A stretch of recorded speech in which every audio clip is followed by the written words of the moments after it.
Hey y'all, I just wanted to go over all the activities and things we discussed in week 11. So this was this past Tuesday. I took attendance. That was great. Okay, here. I asked you in class, but if you weren't in class, please get with me. So at this point, you should know how many students you're interacting with. And this is not like in a single period. This is over the course of your entire time. So let's say that you do an observation in the morning on Tuesday, and then 3 weeks later, you go in the afternoon. You would do all the kids that you interacted with in the morning and all the kids from the afternoon. So it would be like a full day. And most of you, it's going to be like how many kids this teacher has assigned to them over the course of a full day, because typically you would have interacted with them at all points. So anyways, I need to know how many kids you interact with. This is for our You Teach Texas people. They have a form, it's called Metrics, that we keep up with.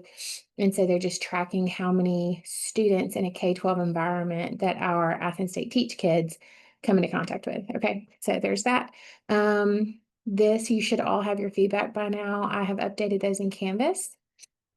And this is information on the context for learning section of the lesson plan. So we have not gone over that until this point. So I'm not going to read through this because you're capable of reading. So read through this. This is stuff to include. And then these are two different examples. This first one is a science example. Second one is a math example. And it just kind of tells you like the wording and how it may look for your lesson. Obviously, this is specific to your group of students in the classroom that you're assigned to.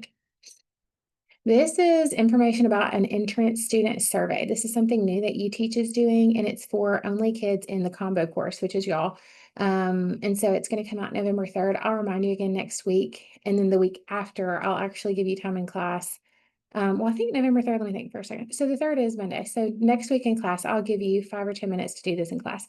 I just wanted to make you aware because the email comes to you. And I don't want you to delete the email because I don't think I get the email. So like you'll need to keep your email. So we will do this in class next week.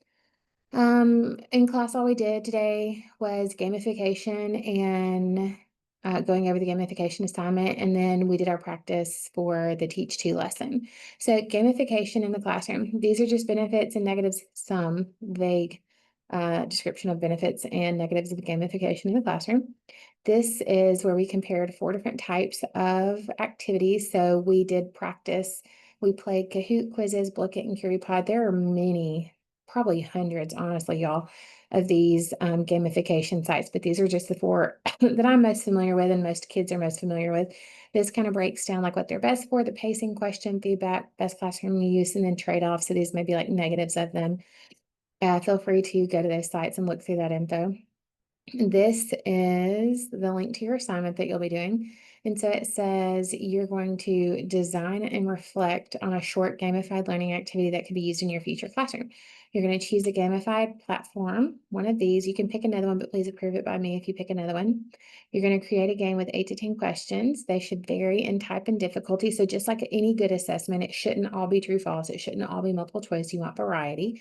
Make sure your questions align with a specific learning standard.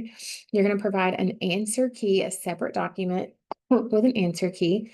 Include work or explanations for any questions that involve problem solving, calculations, or reasoning. So you just show the work for that and include that separately. And then you're going to answer the reflection questions below in a separate document. They should total about 300 to 400 words, be thoughtful, all that good stuff.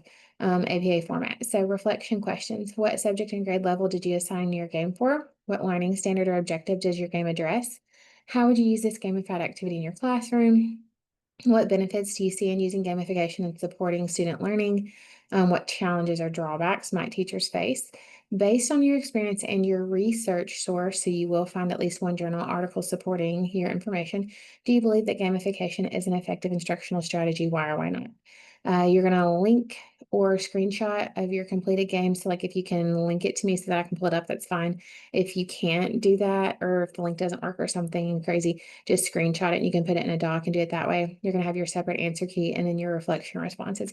Also, okay, this doesn't all have to be like a paragraph form. It doesn't necessarily have to be an essay if you don't want to do it like that. You can just answer number 1, answer number 2, but it needs to be detailed enough. So it can't just be like a sentence. All right, so 300 to 400 words total is your responses. This is the rubric for how I'll be grading this. Okay, so there's that. Let me go back to the slides. This is our practice teach for a fish sample activity. This is just the normal slides. Please do this at home. A lot of you, when I read through your self-reflections for your Teach 1, you said either, that your preparedness ahead of time like helped you or you felt like you could have prepared better. So one way or the other, it's good to prepare. So teach this to multiple people at your house, or come up here and teach it to the guy in the tutoring lab. They're there for a reason. So anyways, these are your assignments. So due this Sunday, you're going to finalize and submit your lesson plan for lesson 2. Please look at the feedback first. You're going to submit your gamification assignment. You're going to submit the date and time for your second teach if you've not already done that. And then don't forget, November 23rd, coming up really quickly, your Context for Learning final project and reflection journal. And we'll go over some more of that info next week, okay? If you have any questions, feel free to reach out.